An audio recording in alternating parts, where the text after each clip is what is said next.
Hello y'all on YouTube, this is Rob with Rob's Nerdy Knives. Today I have a very interesting review, impressions of a knife that I've had for a while that I've really enjoyed.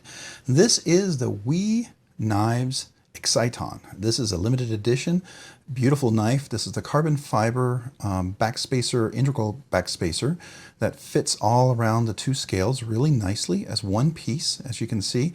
Titanium mill deep pocket carry clip, titanium handles. It's a larger knife. This is the fire anodized pivot collar right here, and blue anodized screws around here and around the back here.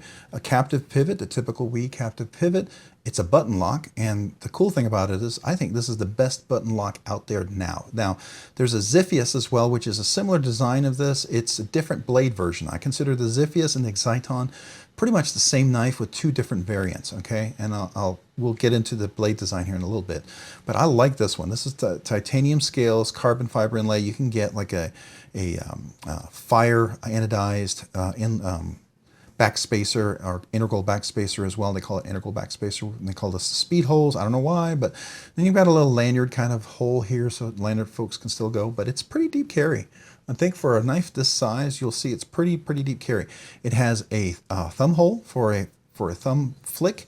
It has a flipper for a beautiful flick, and it's a button lock, so you have multiple deployments, right? So all of this is really nice. This is CPM 20 CV blade steel, so it's crucible metal, 20 CV USA crucible. I know that their Rockwell hardness around 59 to 61. Usually when I strop this, I always try to see if it's really soft or hard. Sometimes, you can, quality control can miss something sometimes, but every time I've been very fortunate. It's been, I would say, closer to the 60-61 as far as Rockwell hardness, and so I'm pretty happy about that because I tend to try to get the non-black coated PVD or whatever because that tends to make it a little softer sometimes, at least my experience. But this works really nice. So let me show you the flip on this one because you've already seen the unboxing. But the flipping, this is what makes this really fantastic. It is such a pronounced solid flick for a button lock. It is one of the best actions I've seen on a button lock out there. This, I also have another one. It's called the Love Them Knives Result. It's also made by We, and its action is beautiful. It's a little more budget friendly cost-wise. This one's a little more expensive for sure because it is a limited edition, but it is gorgeous. And it's been a user, so it's a little dirty. You can see some dirt around there. I do use my knives, and the action is phenomenal, right? And what I love about this right here, that thumb flick right there, middle finger flick, you can easily reverse flick it. You can easily thumb flick it. So it works really nice, both left-handed and right-handed. So I can do that as well. Really nice, and the action is just fantastic. Now this is right-hand tip up only. It doesn't go left-handed, so unfortunately this is a right-hand tip up only. So if you're a lefty, unfortunately, it won't reverse. But it's a limited edition. What can I say? I wish it was, but it didn't. But I will say when it does lock up, one thing I have noticed, that plunge lock, it's a good 20%. We can see that right there. Let's see if we can get the focus in. Let's see if we can get focus. Come on. There we go. Focus in. So we're about good 20% when we engage that blade, I would say, when I look at that. So that's nice. It's got a nice finger choil, so you can absolutely choke up. Nice jimping on top here, which is really great. Hollow grind. It's a dual ground tanto. Well, see, I wouldn't call this tanto, but it is dual grind. Okay, so it's like a drop point. Some people say it's almost a spear point, but it's not because it's got too much of a belly for me with a drop here. So I'm going to call this a drop point. I wouldn't call this a spear point, but I think it's more of a drop point because of that. But the jimping up here is really nice for push cuts, and it's really nice for a choke up right here as well, right? And you can do a real precision cut as well with the tip and everything. So I like that. And that hollow grind gives you a really nice edge down here. Very thin, slicey edge. Very nice, sharp blade. I do like that. Nice tip right here. Gets you a pretty strong, it's not super weak, but it's not super thin tip. So if you're opening mulch, fertilizer, dog food, cat food, cases of water, you can definitely poke in there, boxes, Christmas boxes, whatever, letters, envelopes. It works really nicely. I like that a lot. It's got a nice swedge, so for those more deeper cuts, if you're going to be a hard use with this knife, which I think it absolutely could handle, you could do that. Now, it is a button lock, so I wouldn't go out there hammering it with logs. I would never do that with a button lock. I wouldn't do that with a liner lock or a frame lock because they can move and shake on their contact points just like this. This is a spring that engages the lock. the spring pushes it this way to engage in the lock. And if it bounces too much, you know, after a point, you bounce, you shake, and sooner or later it might disengage just with enough vibration and just a perfect bounce, and then you've got a blade that releases. And you know, that's just a reality. It can happen with a frame lock, and it can happen with a liner lock. Short of like a shark lock, you know, the triad lock or scorpion lock, those tend to be a little more solid, right? And they tend to be very different. So there's that. I think that's really cool. But the action on this is just phenomenal. The flipping, it's just so solid. It just really deploys well. And now I did put Skiff cage ceramic ball bearings in there, which is really nice, made the action just even a little bit better than it already was. But the way they did the button lock, this works really nicely. It just works really nicely, and it closes really well. It doesn't bounce when it goes in there. It locks in place, which I really appreciate. And it's a big, big frame. So that's what you got. Beautiful chamfering all the way around. They did a great job of that. Rounded, good comfort. You've got the swedge. I like the, I guess it's sort of a satin finish. Oh, oops, I just poked myself. How about that? Well, don't do that, as I'm trying to point that out to you. It's got a nice satin finish right there. So, and it's got a nice sharp tip point there. But it's not bleeding too much, so we're good. Nice satin finish, which I like that. Pretty, yeah, okay. I did say it was a captive pivot. We did talk about that. All right, so let's talk a little bit about, so we talked about the lock, the way it works, how we got to it. Oh, there's like cutaway here for that. You can see that's totally out of the way. When it does engage, it does stick out. When you choke up, you're not going to get in the way here. When I choke up here, I'm going to be completely out of the way. Left-handed here, I'm going to be out of the way. If I choke up here, yeah, could you potentially push on that? Yeah, you could, but if you did push on that and it did disengage, let's do that, and you're up here, you know, the chances of you really cutting yourself, you have to break, you're going to catch it right there before you do that. But, you know, depending on how hard of use you're doing, again, button lock is not a knife that I would use for crazy hard use stuff. It's just not. Button lock is a convenient, nice lock. I think it can do a lot of hard use stuff. But if you're going to be up there wanting to bang, you know, logs and split firewood and cut off branches, I don't know. I'd use a fixed blade or something different, right? Or saw or something. But I think this is just a really great normal EDC knife. I think as far as that, button lock is going to work great. So there you go. All right, let's do some measurements on this knife. All right, so the weight on this one is very light at 3.8 ounces. So you got 3.8 ounces. A lot of that has to do with the carbon fiber integral backspacer. I think that really is nice.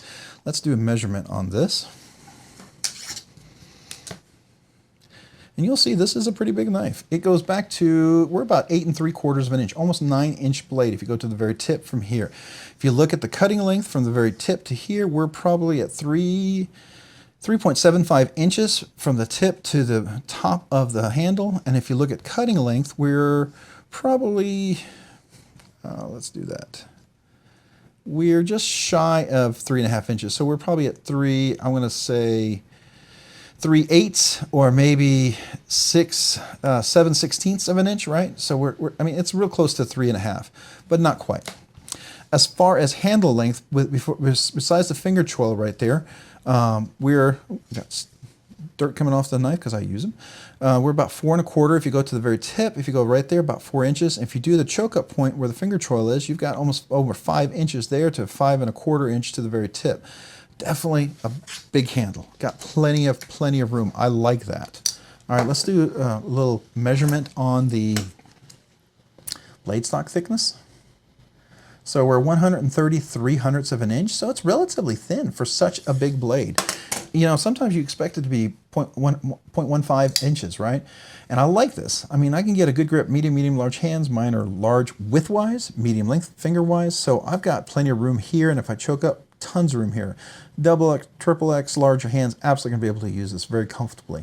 And I like the clip is a little bit longer. Normally I don't like really deep clips, but for the bigger handle, it works nice because I can rest my fingers right there on the clip and it works really nicely. Whereas if I'm over here left-handed, I actually use my meat of my thumb right here to hold onto the knife to get that same grip like I would over here. I use that to kind of leverage good grip over here as well. That's how I make sure it doesn't slip out, because you know there's not a lot of texture here, which is fine by me because this is more of an EDC, very nice church work kind of business, very beautiful knife. You know, I love the blue anodization that they did all around here, so I do like that. By the way, these are T8 screws, all T8s, T8s even, yeah, T8s even in there and there. So it's all T8s, which is really nice. And I have taken this apart and put Skiff cage ceramic ball bearings in there, and it's very easy to disassemble, especially for a button lock. It works really nicely. And yeah, action is nice. You know, some people talk about button lock stick. I might have had a little bit in the beginning, but mine's all gone away now, you know, and it feels very comfortable. So there is that. I think, you know, some of it could be depending on, I don't know what it could be. And if you find that your button is I guess the tension, if you will, that's causing the really nice action, if you find it's getting a little soft, you can always expand that spring, make it a little wider, stretch it out. You got to be careful, just very small amounts. The thing about when you do that, you have to keep in mind it can create some lock stick, because that pressure is what sometimes causes the lock stick, right? So you got to deal with that. But the action is really nice. I like the thin hollow grind. I love the thin blade. It works really nicely. I've cut in boxes and packages and all sorts of stuff with this. You don't see any kind of wear or scratches on here. I mean, maybe some micro stuff on there, but I use my knives. What can I say? And especially knives that I like and I want to keep. So this works really, really nicely. I think this is very usable. Unfortunately, this is a limited edition, so it's probably going to be one hard to get, but if you can find it in the secondary market, I think you would enjoy this, especially people with larger hands. I think you would really enjoy this. This or the Ziphius. The Ziphius is more of a Wharncliffe kind of design. This is more of a drop point, semi-pseudo Tanto kind of version.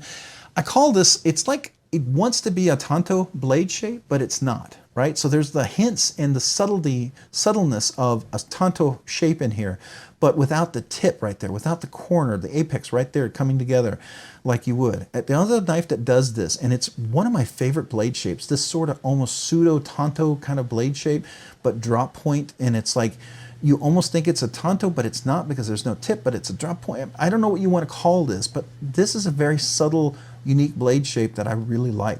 I saw it on the Alacran, the X series, one designed by Javi Garcia and Enrique Pena. That Alacran really has a beautiful shape like this as well, and I love that blade shape. I wish there was a more technical way to call it, but I'm going to call it like a pseudo Tanto drop point, hollow ground, sort of cool sort of shape. I don't know. We can call it whatever, right? But I like it. I like it. I like it a lot. So yeah, that's kind of interesting with that blade thickness and everything. So there we go. All right, let's talk a little bit about, we talked about the weight, the measurement, the length, and all that.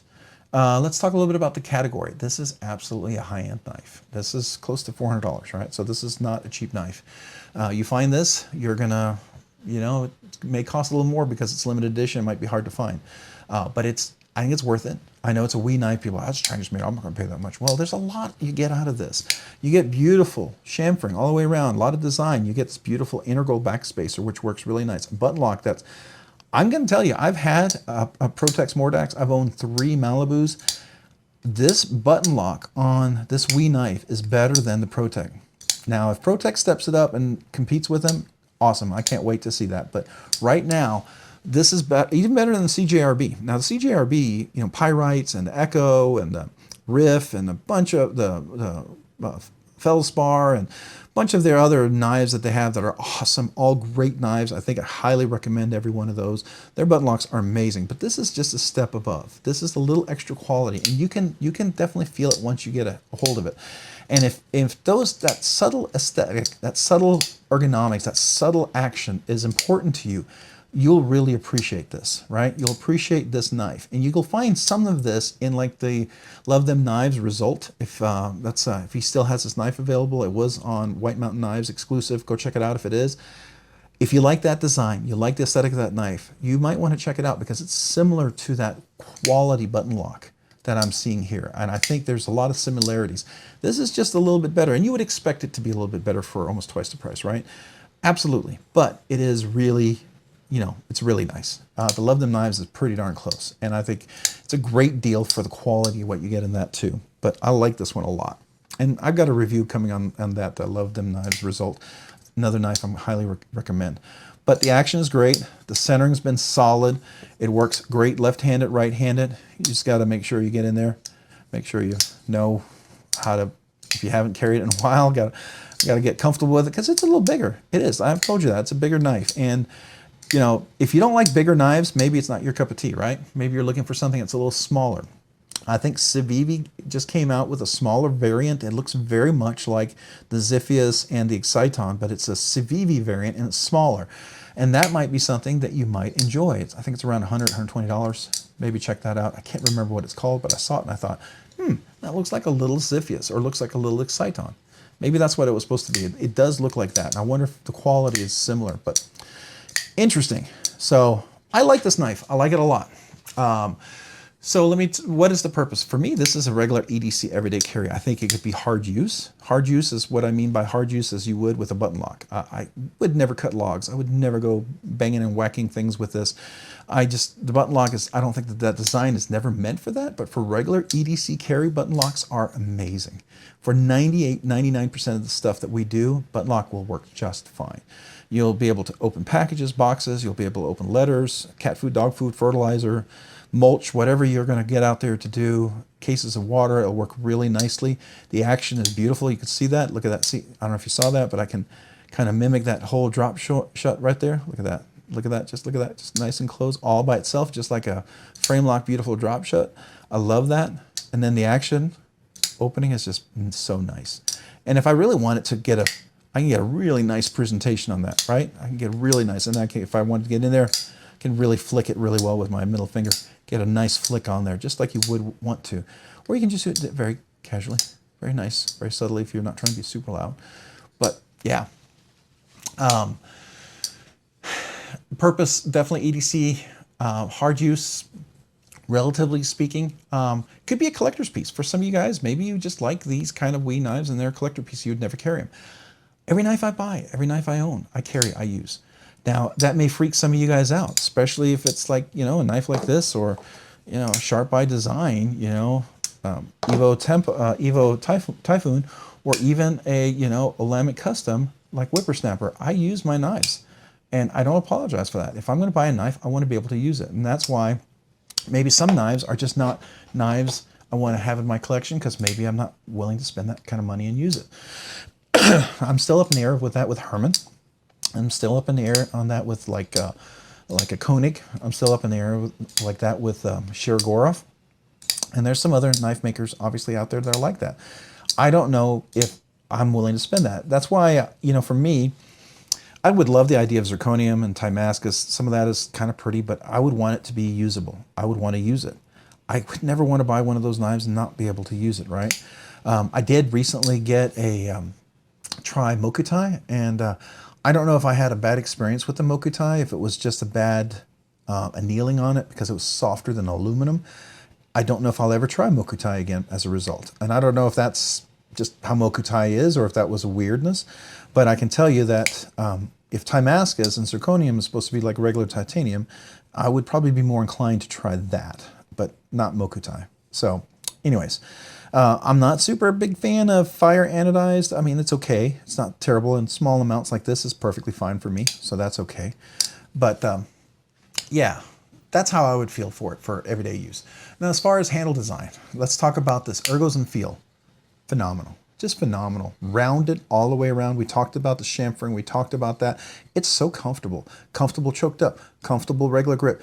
This is nice and rounded. It is a little bit tippy there, but it's still rounded, right? It could be a little more rounded than normal, but the good thing is when I reach in and I do a squeeze grip, come up here and do a squeeze grip, it's no hot spots. It's not digging in. It's not cutting in anywhere. So it works. It's out of the way for me at least. So for me, that's fine. I'm not going to engage the Buttonlock with my grips, left-handed or right-handed, right? So I feel okay with that. So the ergos are great. Nice. There's jimping up here when I want to have a little jimping, if I need a little jimping. Otherwise, it's just really comfortable. I like that. So the handle design is great. Deployment. I love the deployment. That's one of the biggest draws of this. It's the best Buttonlock action for deployment, both for flipper and for the thumb hole flick. You know, for thumb hole flicking or reverse flicking with the middle finger, it is just phenomenal, both left-handed and right-handed. Really, really, really, really like that a lot. So the deployment designs are great. And this thumb hole right here is nice. It's nice and sharp enough that you get good traction with the medium finger or your nail Works great either way. It's not so sharp that it's going to scrape and slice your nail off, and it's not so rounded that you can't get any kind of contact point and really use it. So that's nice. The jimping on the flipper is beautiful all the way around. So no matter where you're at, if you're doing a push button or you're doing like the light switch, it's going to work. It's going to work, and it's going to work well. So I like that. All right, closing action. Phenomenal. That's one of the things about Buttonlocks that most people just love. It's phenomenal. And if I disengage it and I drop it, look at this. It's almost like a controlled, I don't know, like a liner lock controlled action shut. It's just beautiful. I mean, you know, you don't normally get that. It's like it drops, or if you do that, it just stops right there. And then you have to like shake it really hard to get it down there. This works. It works really nicely. I like that. I like that a lot. Fidget factor. Well, you got a flipper, got a thumb hole, reverse flick, thumb flick, left hand, right? Oh, let's drop that down. Reverse flick, thumb flick. I mean, the only thing that's missing is the top flipper, but you know what? When you have a thumb, that's the only thing. When you do the top flipper and a flipper right here, sometimes you have to sacrifice one for the other, and I like the way it works right now like this. I don't feel like I have to get it just a little bit lighter to get the right leverage, because if you want enough, I call it detent or resistance, because it's not detent. Really, this is a plunge lock resistance, right? So it's equivalent to the detent, they call it. So plunge lock resistance. You want to make sure it's enough to give you a good action for the flip, and even for the middle finger reverse flick, right? If you have a top one, you have to sometimes lighten that, and then that can make this easily, and see if I can try to make this fail. I think it's possible, but let's try to do it. Yeah, so if you try real hard, this will be what you'll do if you don't have a good flip. This will happen more regularly when you usually tune it for a front flipper, right? So to me, I'm okay with that. I really am. I'm okay with having these three means. And here's the thing, there's a bonus. You always have the button lock bonus, which everyone always seems to forget. That gives you that little extra bonus. So, I mean, where normally I would say, you know, I got these three things, that's a 9 out of 10. You put the button lock, that gives me the 10 out of 10. I mean, there's one that probably broke the bank, the dark bolt. It had that, and a button. I mean, it was like, yeah, it was ridiculous. But, you know, the EMP by EDC Nimble does the same thing. It has so many different fun things. But that again, that's a frame lock, and you got to slide the frame lock, and then you got to catch it as it comes down on your finger like that, and then drop it, right? So there's a give and take, and this is button lock. So as far as fidget factor, I'm going to give this a 10 out of 10. Absolutely a 10 out of 10 as far as what you can do with this. You know, you could argue it could be a 9 out of 10 because it doesn't have a front flipper. I get it. I get it. I do. I really do. But I'm going to say 10 out of 10 because the button lock, you're adding the extra fidget factor. You got 1, 2, 3, 4 things you can do on this thing. So to me, that's definitely the place. And I think if I can do this just right, yeah, I did it before. Oh, it's a little big blade. Yeah, I can do a middle finger flick. So that's the bonus. I can do the middle finger flicks. Let me see if I can do it left-handed. Yep, I can do it left-handed, middle finger flick. So that gives it almost 11 out of 10. So it's a solid 10 out of 10. All right, so you got a 10 out of 10 fidget factor. Now, fidgety goodness. It's a wee limited edition that I love and I bought and I went out of my way to get because I was so excited about it. So what do you think? It's going to be 100%, absolutely 100%. And that's my opinion. For some people, it's not the case. I know for some of you guys, it's too big. I get it. For some of the others, it feels like it's okay. And some of you guys just don't like button locks. That's all right too. I like a button lock. I like this button lock a lot. I like the action of this button lock. It's a lot of fun. And I am glad I have this knife in my collection. So my recommendation, fidgety goodness, this is a 10 out of 10. I really do enjoy this a lot. If you can get a hold of it, secondary market, you know, if they ever release different variants, because I've noticed that they've had 4 or 5 variants of it, but then they came out and they released something new. Like they did a different anodization. They had a different material. Maybe they did fat carbon instead of carbon fiber, or what have you. They can do variants of that. And that's cool because technically it's still a limited edition. It's completely different. You're not redoing the same variant. And that's totally legit. And so I'm cool with that, right? If they do that, that would be really cool if they do come out with more of those, because I think it's just a really wonderful design. And I think it'd be worth having in your collection, either as a collector's piece or a user piece. And for me, it's going to be a user piece because I'm going to use this. That's just me. So, yeah, it's recommended, absolutely recommended. It's definitely going to be in my favorite high-end knives. You know, nicer high-end knives. It's recommended knives too, I guess. Yeah, it would be, but recommended knives sort of falls into, I guess my recommended knives is all knives, right? It's like, do I recommend this knife? Yeah. I have recommended budget knives. You know, Yeah, okay, so let's clarify that. My recommended budget knives they're recommended because they're budget knives. And then my recommended knives are just knives that I recommend because they're just good overall, whether they're budget or whether they're high end. So this would definitely be a recommended knife. Now my higher end knives, favorite higher end knives, this is going to be one of those too, because, you know, category, absolutely. So I'm definitely going to put it in that. So it'll be in 2 categories for sure. So there you go. Hey, if you have any questions about this, anything you'd like to know about the review, future reviews, would you please comment down below? I would love to hear from you. I do try to reply to all my comments, and I do try to engage with you guys as long as I can. This channel is growing. I definitely want to reach out and have conversations. So please let me know if you have any questions about this or future reviews or unboxings. Maybe video you would like to see, maybe ideas for Rob's ramblings, stuff like that. I would love to hear from you guys. Hey, and if you found this review fun, interesting, or worthwhile, would you please consider liking the video down below? And if you've already liked the video, would you consider subscribing to the channel? Subscribing and liking video really helps out the channel a lot, allows me to grow, to do more content, bring more things to you, and just basically have more stuff, right? And as all that happens, you know, if you like all of that and you're interested in future content, maybe hit that notification button down below. You can be notified of future content as soon as it's dropped. And if you've done all that, maybe check me out over on Instagram at Robs_nerdy_knife. Again, that's on Instagram at Robs_nerdy_knives. Hey, thanks so much for watching today. Have a great day and a great week. Bye.